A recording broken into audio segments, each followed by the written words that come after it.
कमाए सुट कटिंदा खातारन जी कारीगरी बढ़ाए सिद्धू जू छड़वा छोलियूं ऐं मारन जी मिठियूं लोलियूं पढ़ाए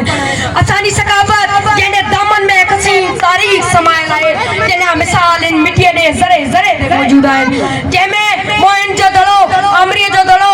काओ जो दड़ो सदा बहंदड़ सिंधु मकड़ीअ जो कब्रिस्तान मयाणी जो मैदान रनीकोट जूं दीवारूं कोटड़े जा आसार उमरकोट जा वलार लतीफ जी शायरी चाणन जा चंग हिनारन जी बांसुरी जा मधुर आवाज़ सिंध जो क्लासिकल रक्स ऐं क्लासिकल राग हिन मिट्टीअ जी हर शइ में असांजी सकाफ़त साह खणे थी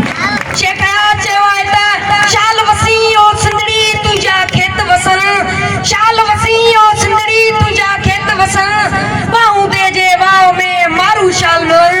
जिन जे कोट कड़न झोरियो मुंहिंजे जीउ खे झोरियो मुंहिंजे जीउ खे असां मुहज़िब सकाफ़त जा वाली ऐं वारिस आहियूं जंहिंजी ज़रखेज़ मिट्टीअ मां सदा ई अमन ऐं बराबरी जा गुल फुटाइनि असां क़ौम जा बाशिंदा आहियूं जे क़ौम तारीख़ में कॾहिं बि धरती ते का नाहे कई पर तारीख़ में इहो साफ़ ज़ाहिर आहे त इन धरती जे ॾह सर्वे खे हमलियावर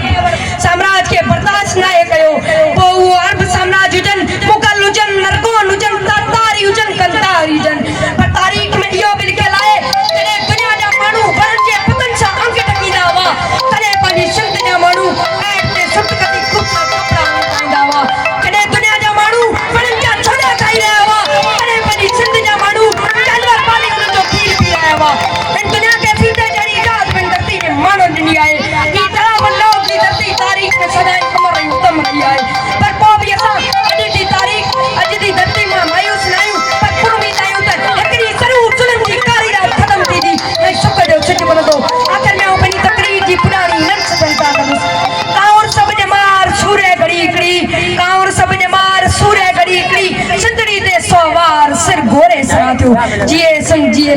ताड़ी बजायो हाणे गुज़ारिश कंदुसि